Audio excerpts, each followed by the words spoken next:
Okay, so good afternoon, everybody, and welcome to the third online shoulder and elbow school. Today, we are going to talk about shoulder instability, and we are lucky because we have today Emilio Calvo and Philipp Moroder as a consultant and senior. And as junior participants, we have Ricardo Ranieri from Milan, Ogan Curley from Dublin, Cristina Delgado from Madrid, Jules de Camp from Paris, and Frick Holman from the Netherlands. So thank you, all of you, and welcome again. Thank you, Natalia. Thank you, Joanna. I must say that I'm excited with this initiative of the Junior Committee of SECEC. It's amazing how young people is strongly committed with SECEC. And I think that this is a very nice experience where we can gather together to discuss interesting topics on shoulder and elbow. And the topic today should be shoulder instability. It's my pleasure to share this session with my friend Philipp Moroder, in addition to the members of the junior committee. And I will try my best with a case that will be the base for discussion on anterior shoulder instability. And later on, Philipp Moroder will deal with posterior shoulder instability. So this is my case. So I will try to share my screen with you. So I think, can you see my screen now? Okay, so this is my case. This is a 26-year-old male, right shoulder. He complains of right shoulder recurrent anterior instability. The first time he had instability was 3 years ago. It was a traumatic event after falling when he was playing football, and he has 7 dislocations ever since. He tries to practice soccer, which is difficult for him because of shoulder instability. Same with swimming, he's a student. And on physical exam, he has a sulcus sign. He's not hyperlax. Peyton score is 4 out of 9. Kim test is negative. O'Brien test is negative. Their test is negative. Shared test is positive. And he has a clear apprehension in abduction and external rotation. Regarding full range of movement, he has a full range of movement. And apart from apprehension in abduction and external rotation, there's no more remarks. So do you have any information that would you like to have from this patient?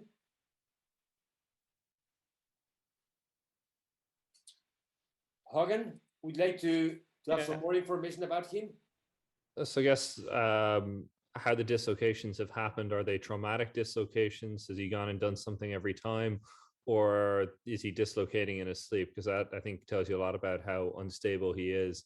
What exactly is limiting him in soccer and swimming, and then also imaging, how, what does that look like? Is he someone who has a massive glenoid bone loss? Is he a Hill-Sachs lesion, or is he somewhere with both of them?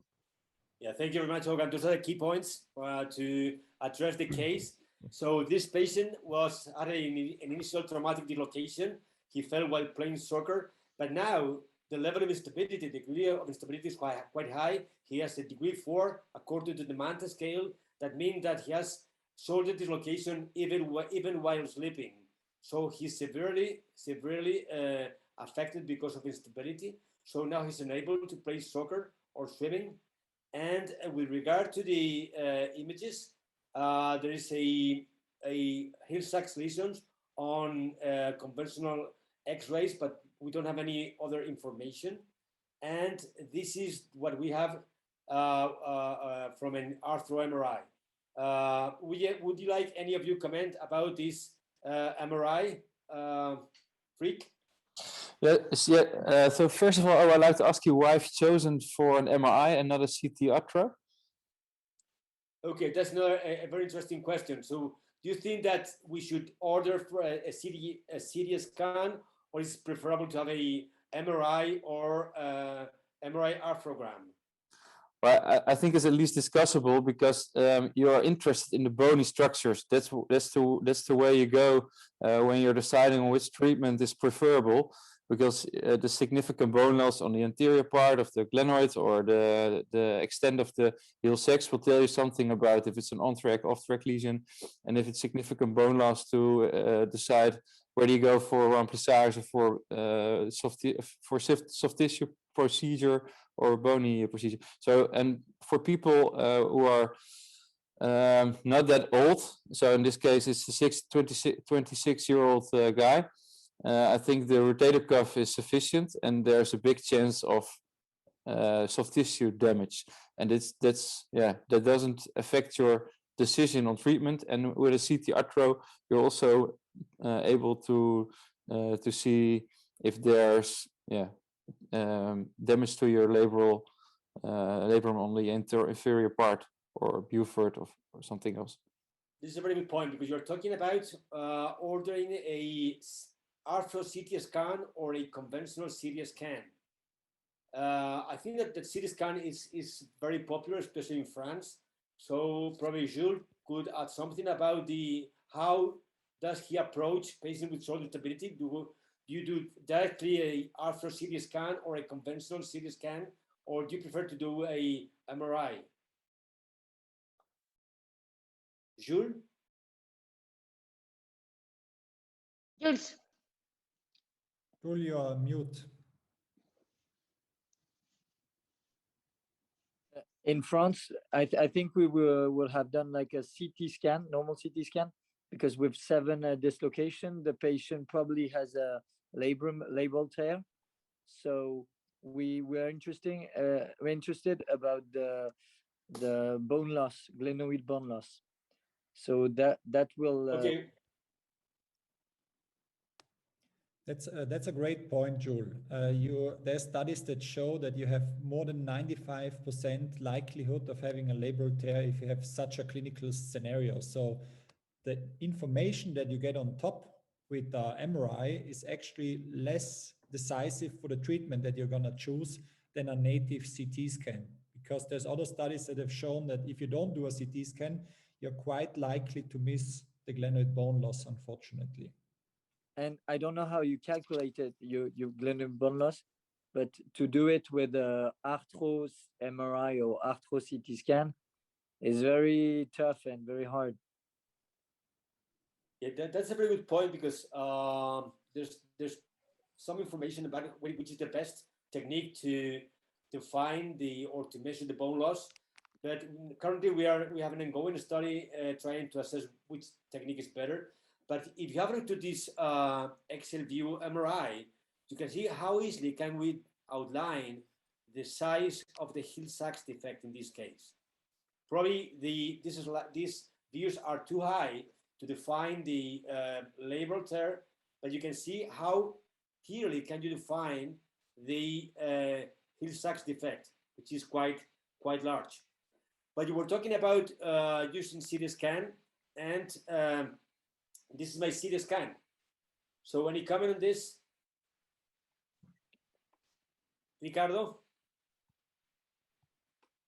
Okay, we will see not so big heel sacs and a bone loss of the glenoid that I probably need to measure for quantify it.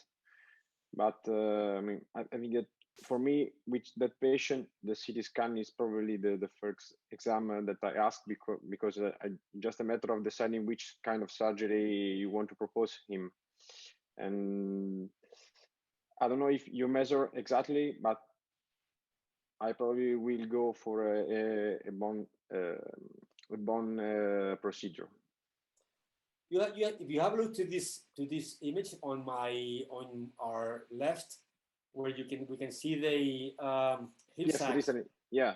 Probably it doesn't look so large as it was before. Please remember these images. It's the same patient. Yes. Probably, okay. So it depends on the height of the view. So in this axial view on my left, it doesn't resemble large heel sacs. But if we go probably higher here, it's larger. And again, if we have a look to the CT scan, there is a bone loss both in the axial view and in the view en face, in the sagittal view. So it's a case with a bone defect. We don't know how big it is. We should measure it. So the second question is to all of you: how do you measure the bone defect? Do you follow the linear track concept or not? Yeah. No. Yes. Yep. So who somebody answer no? Who? I mean, I believe the theory, but I think that the measurement, we don't have a standardized method for the measurement of the ill sacs. That's the point. This is a very good point, because everybody believes on the idea or the hypothesis of the glenoid tract, but it's hard to measure. And sometimes we say, well, it's off track or it's on track, but it's not easy to be measured. Even if we use CT scan, arthro CT scan, or MRI. So, Fried, did you have something to add? Yeah, I think I agree a little bit with Ricardo. What I think what I see during traveling fellowship, what some surgeons do is that they decide perioperatively if it's an engaging heel sex lesion. So they will test it in 90 degrees of abduction, and they will go for external rotation. And when they see that the lesion is engaging anteriorly while external rotating your shoulder, then they will decide whether it's an engaging lesion, and they will decide with the patient beforehand to convert to a Latarjet, for example, or a remplissage. So I think these things, because it is all static, you are deciding on your physical examination, the type of patient, and your static views, and you actually already decided before you're going to operate. So I think this is something is just taken into consideration when you are going to theater. So But do you mean that you should feel like a click or a apprehension? How can you understand that this is engaging clinically? I mean, you have the scope inside, so you have a scopic view. okay, during surgery. Yeah. Okay, sorry. I I have a understood the question. preoperative. Okay. But during or before the surgery or after the surgery, because according to some studies, it may overestimates the incidence of engaging lesions if you evaluated it before proceeding with a Bankart procedure. So that's the idea of the glenoid tract concept, or evaluating it before going to the OR.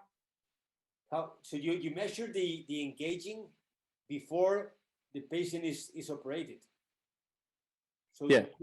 So the point is that if we do overestimate the number of off-track heel sacs at surgery. I think that was a toy study where he said that it had to be after the Bankart repair that you check to see whether it's engaging, because if it's going to engage before, it may settle with the Bankart repair, and that's why he said to check after that. Mm-hmm. The problem with the intraoperative analysis, whether it's engaging or not, if you do it before the Bankart repair, I can tell you for sure that you will be able to engage it quite easily if the patient is under anesthesia. You just have to go far enough, because there has been a point where it was engaging, otherwise it wouldn't be there. And so if you go far enough, you should be able to engage it. And if you do it after the Bankart repair, it depends on how much force you want to exert on your freshly repaired labrum. So I get the point of intraoperative gauging this, but it's difficult for all the people who do it in lateral decubitus, because typically they have the arm fixed. So this is also an issue. And if you do it in the beach chair position, there's a point of doing that. But for sure, we would like to decide preoperatively if there was a technique allowing us to do so in a very reliable way, which unfortunately, in my opinion at least, there isn't. Okay, let's go further. This is the measurement of the heel sacs index. This is arthro MRI. This is the image I showed you before.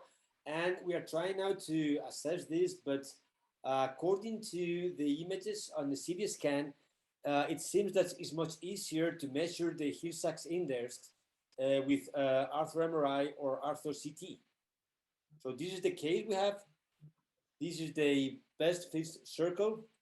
And according to the measurement of this case, it's an off-track heel sacs before operating this case.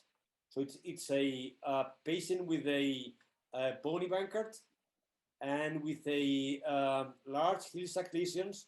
So second question is, what would you do in this case? Would you do a Bankart repair, Bankart plus remplissage, Latarjet, or auto or allograft? So, Christina? Sorry, do you have the measures of the glenoid defect? It is. The measurement of the glenoid is 3 millimeters. Okay. 10%. Out of 30. This is about it's a little bit more than 10%. 10%. I would do a bone block procedure with a remplissage because of a subcritical bone defect in the glenoid, but a big heel sac. So I think the with a free graft would be okay, but it's not enough bone defect, glenoid bone defect for me for indicating a lateral jet. So I would do a bone block procedure with autograft, with iliac crest autograft. Plus remplissage. Plus remplissage. Okay. So before going further, let me remind all the participants that they can write questions to the chat, and we'll be more than happy to incorporate their questions to the discussions. So Christina, we propose in this case to do a bunker plus a remplissage. Anybody else for a remplissage and a bunker repair? I think you could talk to the patient and either Bankart and remplissage or Latarjet. It depends on what they want. I mean, the evidence would say they're both at that 10% glenoid bone loss.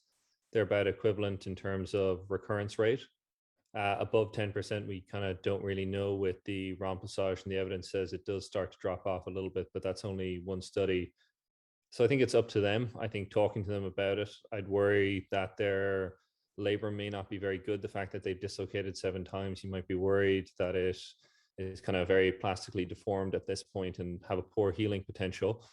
But on the other hand, I think you have to talk to them, and even kind of in the best hands, the Latarjet still does have a complication rate that is, important in these patients, and nerve damage, it can be kind of, there's no coming back from it. I mean, it's rare, but it is still there, and it does need to be discussed. So I think it's important to get the patient's input and what they think and what, but then again, patients always think a complication will never happen to me. Oh, Emilio, I have to ask you a question from the audience. So I'm hoping I'm spelling this name correctly. Marwan Boladin is asking, what about the ISIS score to choose the treatment? What's your opinion on that?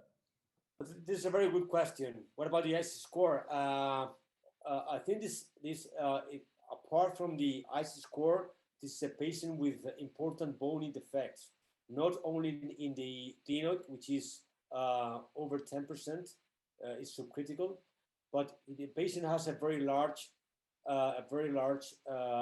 heel sacs. So we can discuss, we need to do something different to a regular banker repair. The question is that what would be different? Would be a conventional banker plus remplissage will do, or would be a good candidate for something different like an iliac crest bone graft or a Latarjet? So that's the question. I think this is the case. He's a young patient. He's a practice collision sports. So it's a case for something more than a banker repair. Jules, what do you think about the ISIS score? Would you do you use the ISIS score currently in your practice? And how would you approach this case? So yes, I use it in my practice, in my daily practice, and I think this patient has a ISIS score superior to 3. So I think this patient needs a bone, like a non-anatomical surgery, like the Americans used to call them. So I think he has a lot of risk of recurrency, and I don't do that, but Pascal Boileau does Latarjet plus remplissage, and to avoid, and he thinks the remplissage avoid apprehensions, and when you have a heel sac lesion, a big heel sac lesion, if you do remplissage, you have less apprehension afterwards. But I think a Latarjet avoid recurrency in this kind of patient who's got 7 dislocation.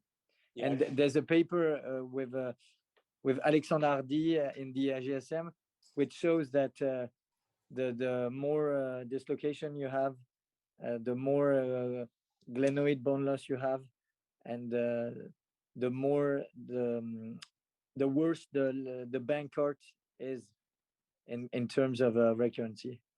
Philipp, would you go for a Bankart per remplissage or would you go for a bone block procedure? Well, I would go for Latarjet plus remplissage. Latarjet per remplissage. And what about you, Ricardo? I will do for a Latarjet. I think that in this case, Latarjet works very well. And I mean, I in general, I like to speak to instability patient, proposing different options with complication and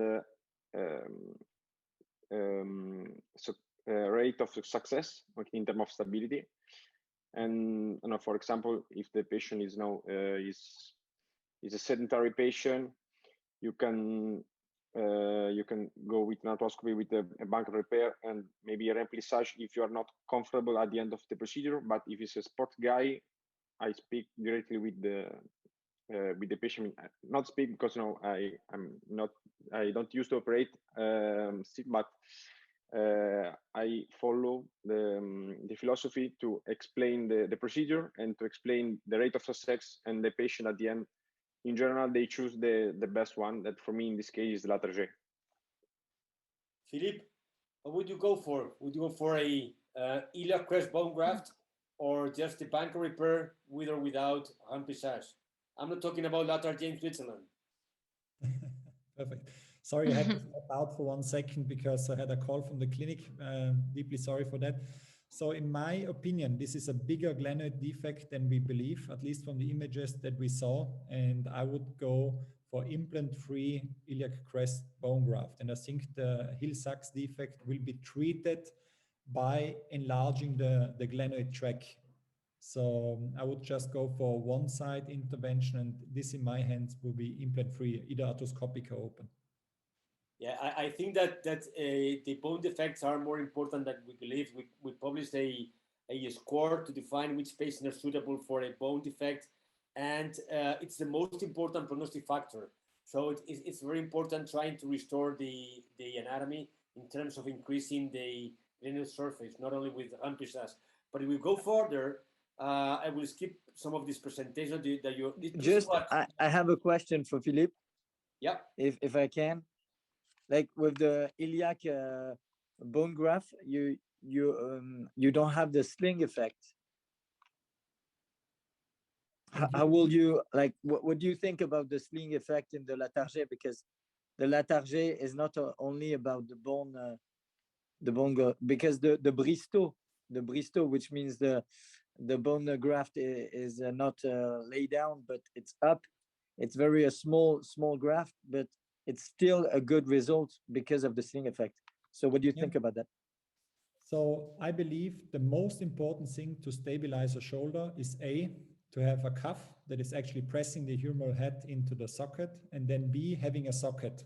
And I believe that with the iliac crest techniques that we have, we can very nicely rebuild the concavity of the glenoid.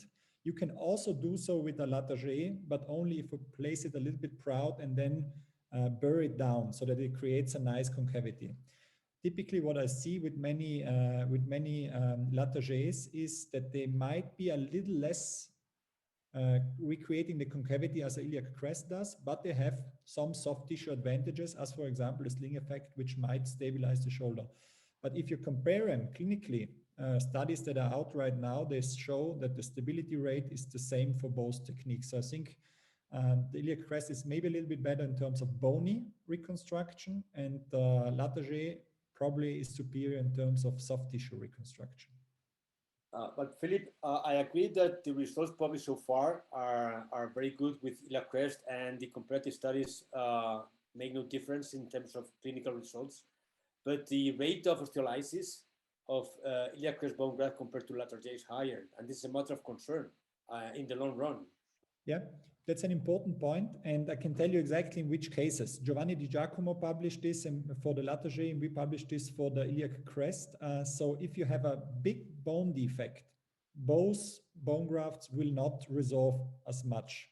If you have small or subcritical bone loss on the glenoid side, then interestingly, the Latarjet will resorb a little less than the iliac crest does. And the likely reason for that is the conjoint tendon that is still pulling on the inferior aspect of the graft, and the superior aspect of the graft resorbs. And for the iliac crest, it's the entire part of the graft that is outside the previous native anatomy. So in cases of small bone loss, there might be a case to use a Latarjet instead, especially in revision cases and with highly active patients. But I will go a little bit faster because I don't want to steal time to Philipp, to his case. We'll go faster, and this is what we did. Now some cases about the how to restore glenoid tract and so on. But the question is that if Latarjet is good enough to restore glenoid tract, and this is a paper that we recently published on the ability of Latarjet to restore glenoid tract, and we thought that Latarjet was very efficient in restoring glenoid tract, but after analyzing 51 patients with off-track Hill-Sachs lesions, there was a certain amount, which is almost 12%, in whom the bony graft, the bone graft, was not able to restore the glenoid tract. And moreover, these are cases with large bone defects, like large Hill-Sachs, like in this case. So moreover, we could see that in these cases, the recurrence rate is higher. If we are not able to restore the glenoid tract, the risk of recurrence after surgery is higher. So this means that probably we should add something different. Is that like 100% plus Latarjet, as Jules already pointed out, but also we could do a iliac crest bone graft, and we have data on the results of iliac crest. So it seems there is a small subpopulation of patients in whom the coracoid process is not large enough to restore the glenoid tract. So we should be able to measure not only the bone defect, the glenoid or on the humeral head, but also we should measure the thickness of the coracoid process to check if that bone is good enough to restore the bony anatomy. Otherwise, we should go for an iliac crest bone graft. Because it's a big number of patients, but we have this problem. Any comment on this or any idea on this? Christine, I think you're mute. I have a doubt on this because for me, in these cases with a big glenoid defect, is in which is more important the sling effect or the capsule effect, both of the triple block effect in the Latarjet, and you don't have that effect with the adenine. So for me, it's like you treat more using a Latarjet than using a bone block. So in these big bone glenoid defects, I would indicate more a Latarjet rather than a free bone graft. But with a bone graft, you can restore the anatomy, the glenoid surface, and you can reconstruct the capsulolateral complex as well. But you have just the one or two of the block effects. You don't have the sling effect, which is considered to be one of the most important blocks, or with which you have more stability. Actually, from a biomechanical standpoint, the concavity is much more important, because without the concavity, the sling effect won't work. So if you're able to reconstruct the concavity with the Latarjet and then add the sling effect on top, it's great, obviously. The more, the better. The problem is if you have a bone defect that is larger than the coracoid can compensate for, then actually you lose so much concavity that the sling effect won't be enough to adjust for it. This is rare. Most bone defects on the glenoid are not so large that the Latarjet cannot compensate them. But if it's so large that the coracoid is too small, then probably a bone graft from whatever source it is, it might even be a distal tibia allograft if you have that available, would be the better option and the safer option actually. Okay, I think we move. Yes, sorry, Christina. Even in the intermediate range of motion, where the bone structures are not as important as the soft tissue, so where the sling effect is more important. Actually, in the intermediate range of motion, the bony structure more important than soft tissue. I get your point, but it's the other way around. Yeah, the other way around. Sorry, in the maximum position. Okay. Okay, Natalia, do you think that we should move to the next case by Philipp Moroder? Can I Yes. ask a question? Yes.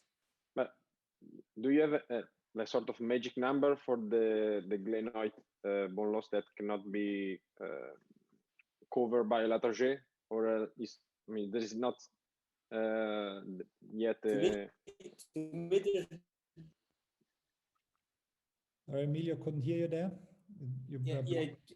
Okay. If I understood well, the question is that if I have a magic number, yes, for example, bony procedure should be indicated.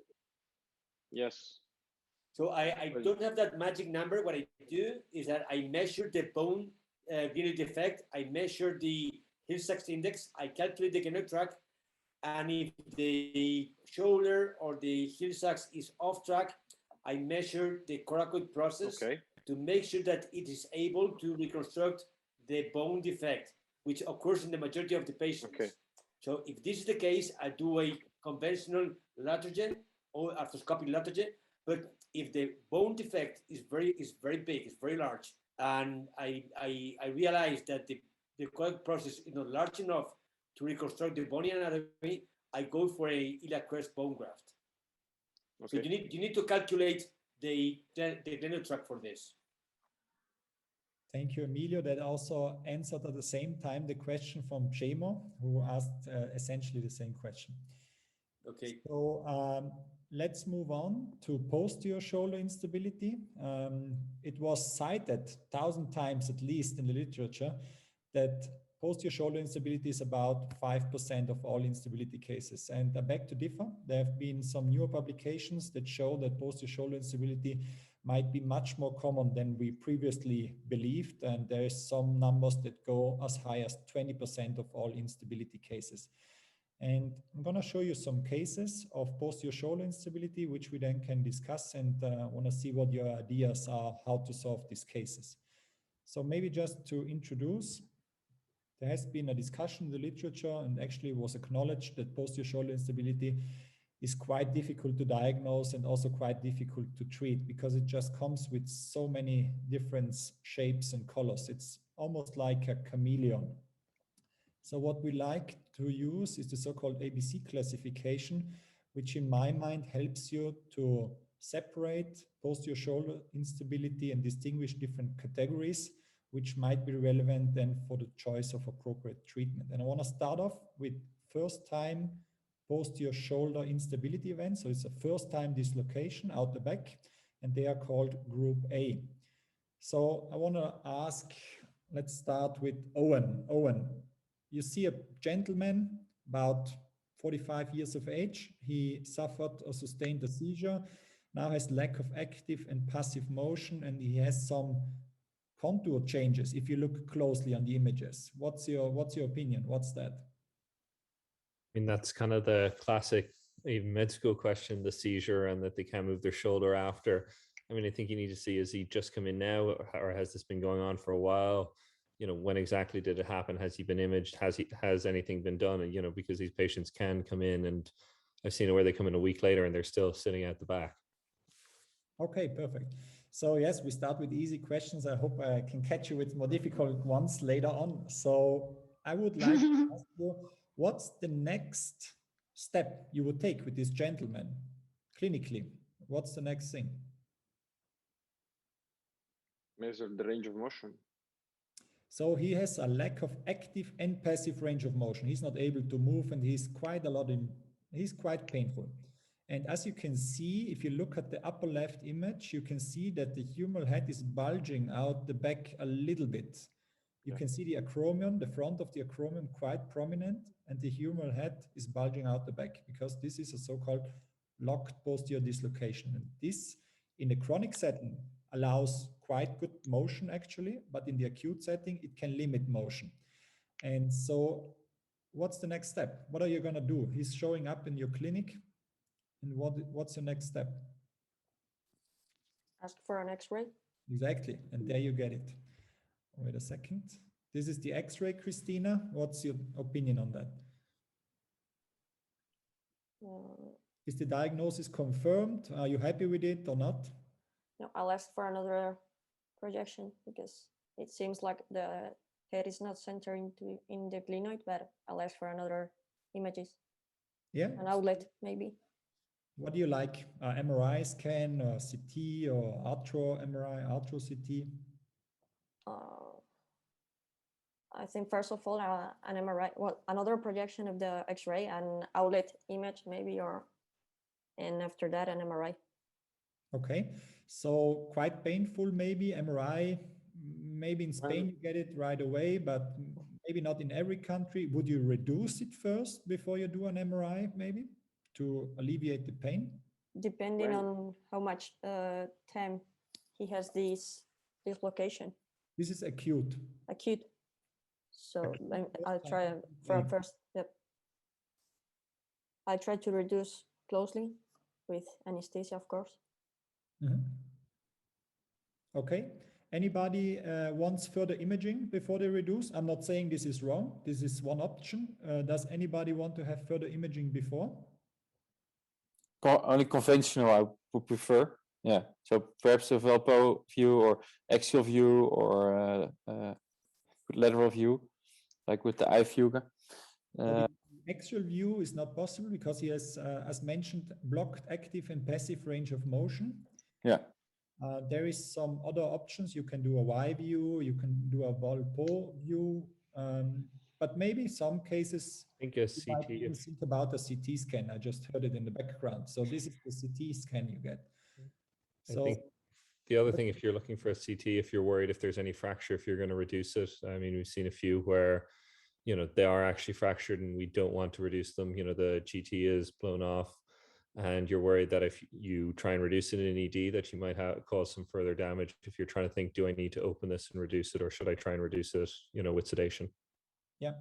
If you have the suspicion for proximal humerus fracture, the specialist is extending to the subcapital side, then a CT can be worthwhile doing. So what do you see there, Ricardo? What's going on here? There is a lock posterior dislocation with a McLaughlin, a lesion or a vertical sacs. And I mean, I think that the glenoid, it seems not so ruined. Mm-hmm. And I mean, you can try with a close maneuver, but I'm sure that you need to open, or at least you do it with an anesthesia. Okay. So with the next slide, I want to show you what you can expect with the acute posterior shoulder dislocation to occur. So what kind of accompanying lesions do you see? You have the reversible sacs lesion, actually in almost every case. You have posterior labrum tears. You have reverse bony bunkered lesions, and then you can have some soft tissue issues, especially in the front with biceps pathologies and subscapularis tears. It's always very important to know what you can expect from a certain kind of dislocation, because then you know what you're looking for, what kind of damages. And I'm going to show you a quick video from Giovanni Di Giacomo, who is explaining very nicely what the bony structures or the bony defects can produce from a biomechanical standpoint. So what you can see is the reversible sacs defect and the so-called gamma angle, which we introduced in order to calculate, basically like the glenoid tract, to calculate how severe a reversible sacs defect is. If a gamma angle is below 90 degrees, at least biomechanically, it's not engaging. But if this gamma angle is above 90 degrees, then you have a high risk for engagement with the posterior glenoid rim. And similar to the glenoid tract concept, obviously, if you have a bipolar lesion, then it gets more dangerous and you have to add both effects. Interestingly, you also always have to think about translation. So some shoulders after acute posterior shoulder dislocations are not centered. And in these cases, a reversible sacs defect might engage even though it's not critical. So you always have to keep in mind, is the shoulder centered or not? So let's move to the next slide. Just a quick point for you guys. There's 3 different parameters that right now are known to be decisive whether acute posterior shoulder dislocation should be treated surgically or not. One is age of the patients. One is the size and position of the reversible sacs defect. And if you want, you can use the gamma angle to do so, to determine the effect of the reversible sacs defect and if the joint is centered or not. If these three factors are given, then conservative treatment can render very nice results, even though the defects look quite large. So how do you reduce it? I'm not going to start these videos right away because I want to ask Freek. I show you a video of a closed reduction and of an open reduction. What will be your preferred reduction maneuver for posterior shoulder dislocation? And Freek, you have to turn on the mic, please. Yeah, so thanks for the question. I haven't seen it quite often, to be quite frank. But mostly, if they are traumatic, they happen with fully anteflexion or abduction, and then axial compression.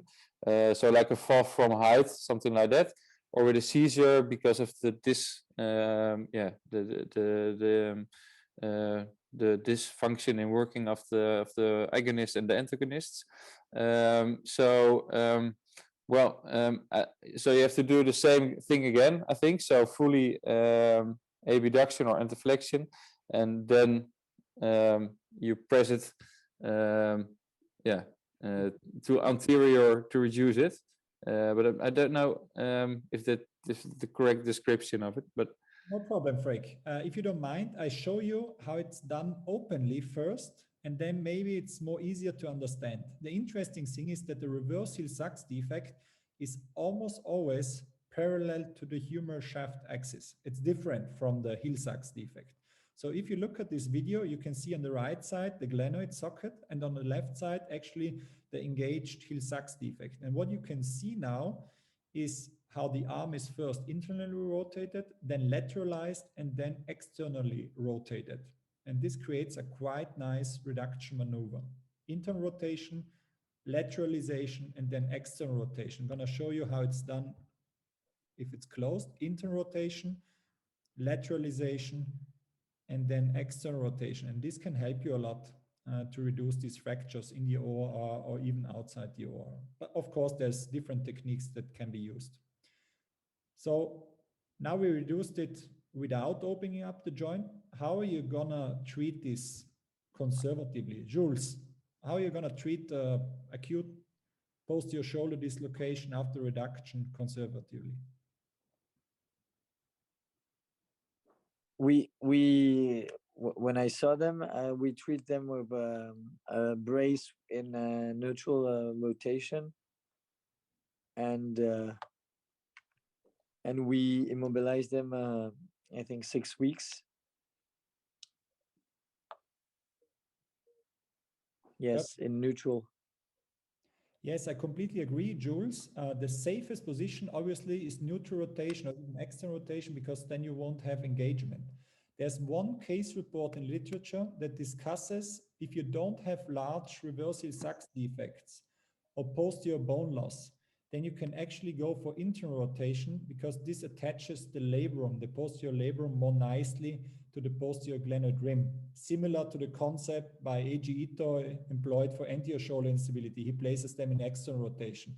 But this is only possible if you don't have large bony defects, because then it will engage. Do you agree, Emilio? Yeah, I agree with that, but it depends on how large the bony lesion is and what the angle, what the magnitude of the gamma angle is, because sometimes it doesn't make any sense to do an attempt of conservative treatment in cases with large bony lesions. But there's a question from the audience as well, talking about the reduction maneuver that so nicely you showed us. The question is that who and where should you do this maneuver? Could you do an attempt at the emergency room, or should you do it only in the OR? So, in my opinion, if you are in a setting where you have a hospital and a trauma surgeon or even a shoulder surgeon on call, you should do the attempt under anesthesia and ready to go in the OR if it's not possible, right? Usually you can reduce it. It's just a shoulder dislocation. But if the bony defects are extensive, it can be more difficult, or possibly even if the long head of the biceps is in an interposition. And then it should be done in a way that once you put the patient in anesthesia, you should be able to proceed to the OR and do the surgery, the open reduction right away in the definite treatment. So if that's possible, try to counsel the patient first, not that he wakes up and has a big incision in the front of his shoulder, right? So again, the discussion is that what should be the cases where indication of surgery should be established after the first episode of instability, if any? So in my opinion, it's decentered joints, not dislocated or locked. They, of course, they need treatment, but decentered joints, younger patients, and a gamma angle above 90 degrees. At least that's what I can take from literature currently. Maybe there will be some more parameters further down the road as we study this subject more extensively. But right now, that's my patient groups where I go for surgery. And I'm going to show you why it's so important. If you look at this dynamic MRI scan, you can see that this large reversible sulcus defect gets really close to engagement, but it also means that there is a big defect of the articular surface of the humeral head. And this might be something that produces osteoarthritis down the road in younger patients. So how, Owen, how are you going to treat this defect? What's your opinion? This is acute reversible sulcus defect, very large. What's your surgical options for this? I mean, you can look at doing just a straightforward arthroscopic repair, which given this guy, it's acute, it's not engaging, or I mean, it's close to it, but I think it's a relatively low morbidity. Some of the posterior shoulder bone blocks are a bit more technically challenging procedures, but I think this is probably one where you would just think of doing just a straightforward arthroscopic repair. So interestingly, most posterior shoulder dislocations have more problem with the humeral side than with the glenoid side. They have very rarely a posterior bone loss, even in the recurrent setting. This is about 20%, so much lower than for the anterior shoulder instability. And the question is, what would you do with such a large reverse heel sulcus defect? Would you leave that as is, or what? I mean, you could do something for that specifically, like a modified McLaughlin, where you take the LT and the subscap and move it. But I mean, I kind of only know of a few of those that have been done kind of in the institution. So it's whether you think that is going to be a problem and that is going to be result of recurrent dislocation. But I think the fact that it's not engaging, you know, it would do pretty well, especially if there was a repair just of the posterior. So I'd be kind of apprehensive to do anything kind of more invasive or, you know, like a McLaughlin. So for me in the acute setting, I will show you a different option, because if you move the subscapularis in such a big defect, this might be a biomechanical problem and inhibit your rotation quite extensively. And if you catch these patients in the acute setting, I would like to propose a different technique, which can be very nicely achieved arthroscopically. You can disimpact those defects. You can use some guide pins, maybe even some guide systems from the AC joint, and then you can actually disimpact those defects quite easily. And you can see the preoperative and postoperative view, CT scan and X-rays, and you can see how easily you can elevate those impaction fractures. And there is one thing that you need to consider: do this as early as possible. This is a case that I did 3 weeks after trauma, and this is too late. Go for it within a few days, possibly within 1 week after trauma, and then you will be able to do so. If it's later, the fracture tends to consolidate, and then it's more difficult, especially in younger patients. So what would you do, Ricardo, with in the rare case of a posterior bony Bankert? What would you do with these patients? Which is the age of the patient? It's a young gentleman, and he plays sports, soccer. I will probably first episode, right? First time, posterior bony Bankert fracture, you might call it. Yes. Okay. Small posterior glenoid fracture. It's a difficult question because it's not so displaced. So maybe you can try conservative treatment, immobilizing the shoulder. But Probably if it's young, you can consider also an endoscopic repair, but this is quite difficult surgery. So I will send it to the old surgeon. Thank you, Ricardo. I think the question is very interesting because there's not much written about this, and we know very much about how to deal with posterior bone fractures, especially in the acute setting.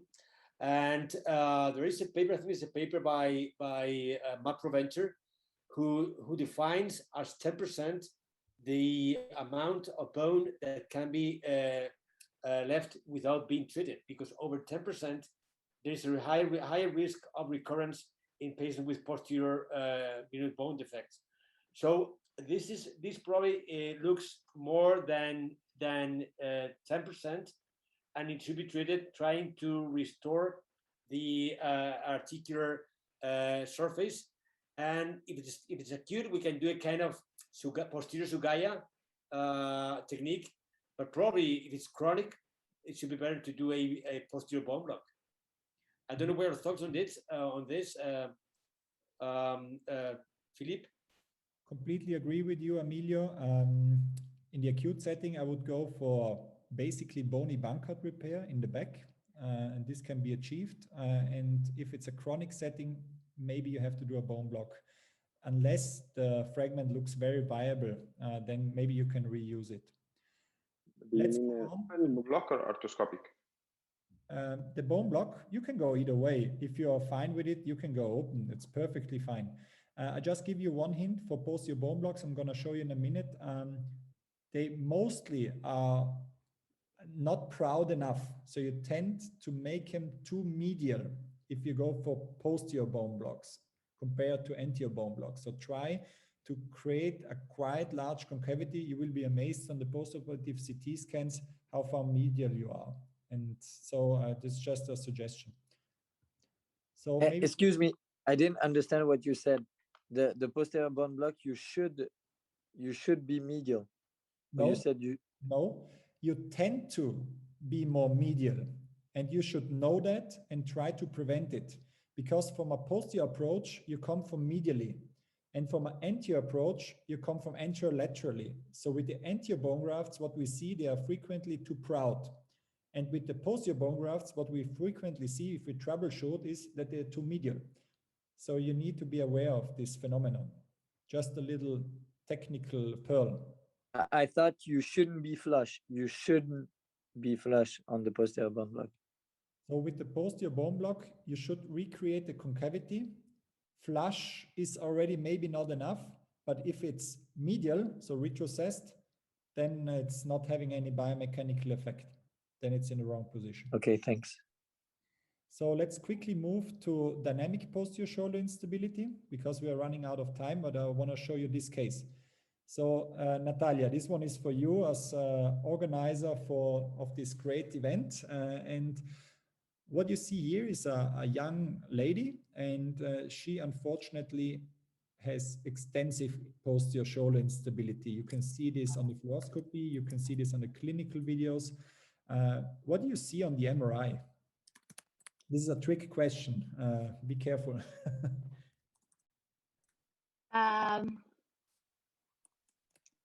The anterior capsule, I think, looks like big, but I cannot see exactly the glenoid in the MRI.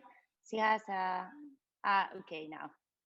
Okay, can you put it again? So it's difficult. I'm not sure right? I cannot see clearly there is a posterior labrum there, but I don't see a very large bone defect, only like a big capsule.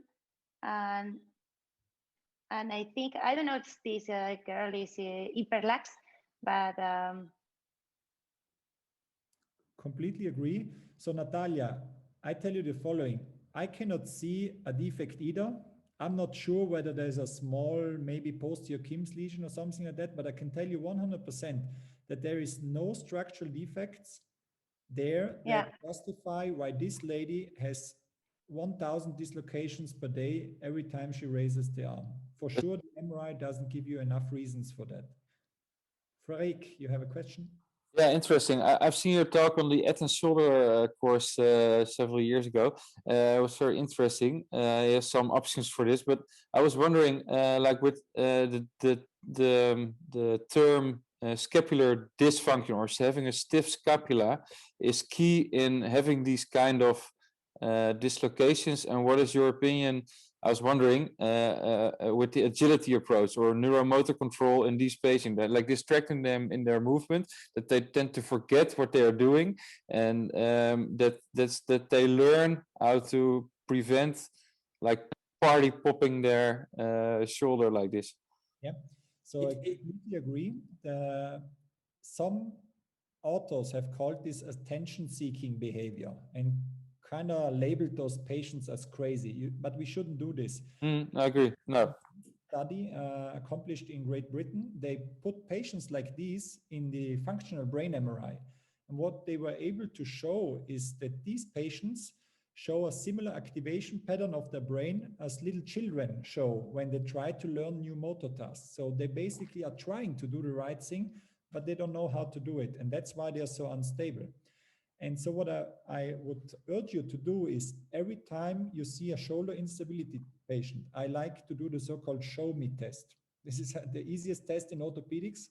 You just ask the patient, can you show me your shoulder dislocation? And 95% will look at you with big eyes and think you're crazy. But a couple of them, they will actually show, yes, of course I can show you.